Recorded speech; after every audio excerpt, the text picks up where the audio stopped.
Welcome back to my channel. We're going to look at question 4 from January 2017 paper. So we'll get right into it. For A, given that f of x is equal to 4x minus 7 and g of x is equal to 3x plus 1 over 2, determine the values of g of 0 plus g of 5. So in other words, we are to substitute in the function g the value of x for 0. So let us do that. So it is 3 times 0 plus 1 all over 2 plus, well, we know g of 5 now. It is 3, x now is 5 plus 1 over 2. To evaluate these two fractions, 3 times 0 is 0 plus 1 is 1. So the first fraction is a half. Plus 3 5 is 15 plus 1 is 16. So this is 16 over 2. 16 over 2 is 8. So the answer is 8.5.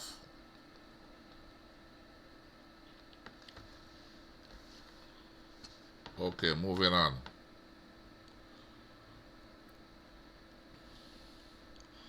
We are asked to find f of g of 5.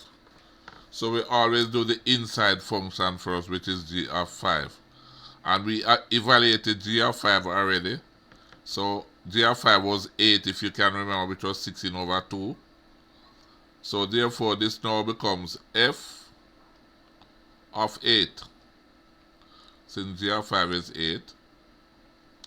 And f is 4x minus 2, f of x, if you remember. So therefore this now becomes 4 times 8 minus 7. 4 eighths is 32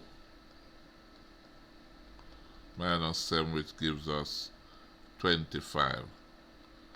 So therefore that's the answer for part 2 of A. Moving on. We are asked to find f, the value of the inverse of the function when x is 1. So we want to find f to the minus 1 of 1. So we have to find f to the minus 1 of x first. So we have that f of x is equal to 4x minus 7. We rewrite this as y is equal to 4x minus 7. At this stage, it is normal to interchange the variables. So x would change with y and y with x.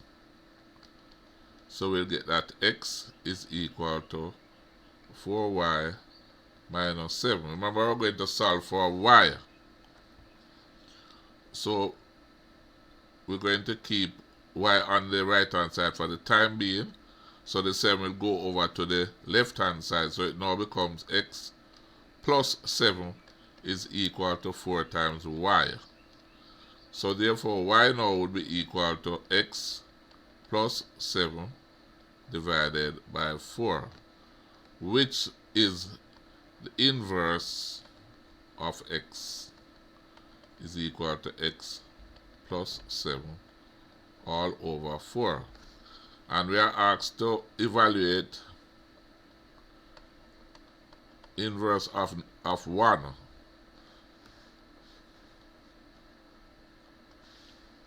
F of 1.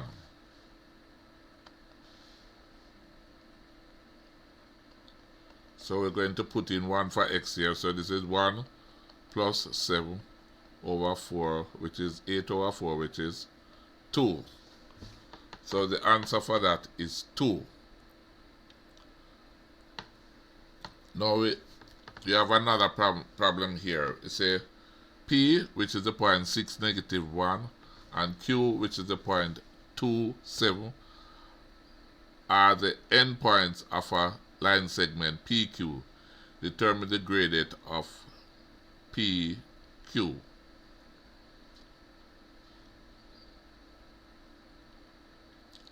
Okay. Now the gradient of any line is the difference in the y coordinates. So we usually express it as this form. So y2 minus y1 over the difference in the x coordinate, and have to be in the same order, x2 minus x1. So we have designate this x1, y1, and x2, y2. So we can substitute into this equation now to find the gradient of PQ. So y2 is -1 and y1 is 7. And x2 would be 6 here and x1 would be 2. So this is -8 over 4, which gives us -2. So the gradient of PQ is -2.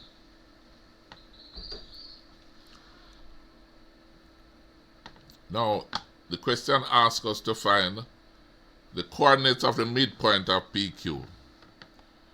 The coordinates of the midpoint of PQ. If you can recall, P is a point.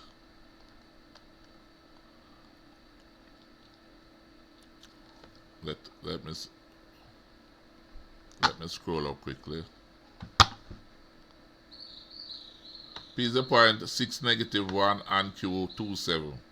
So P is 6, -1, and Q is 2, 7.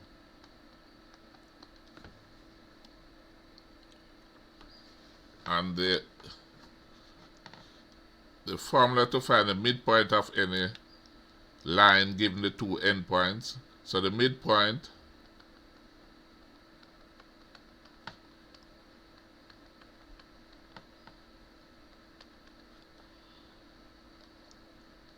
is the sum of the x coordinate, so it will be 6 plus 2, half the sum of the x coordinate. Likewise, half the sum of the y coordinate.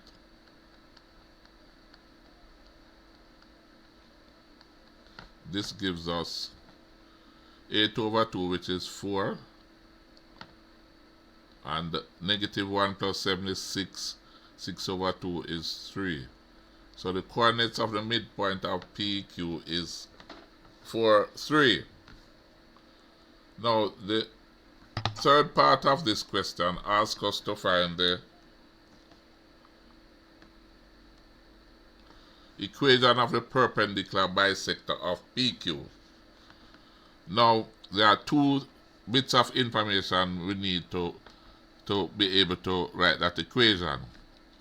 We have the midpoint, a point which is on the perpendicular bisector of PQ, which is 4, 3.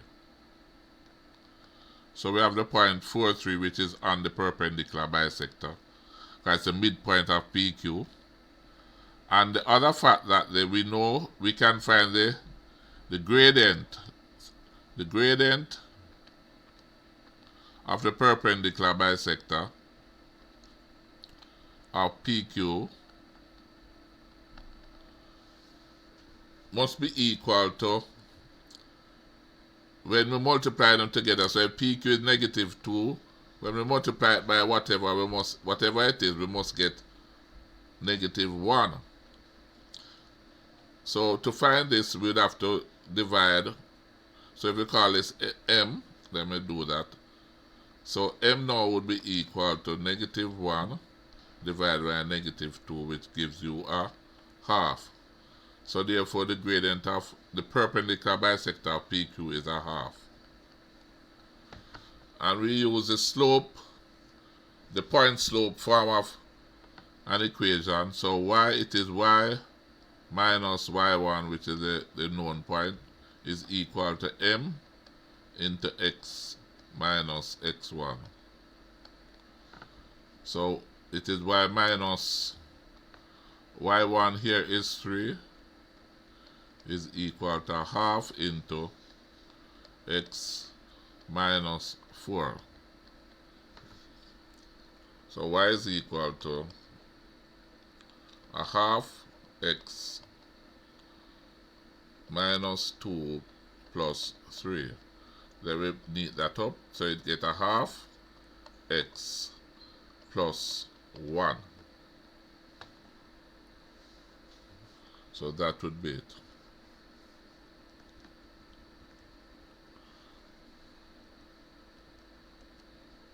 Thanks for watching, and make sure you like, share, and subscribe to the channel if you have not done so before.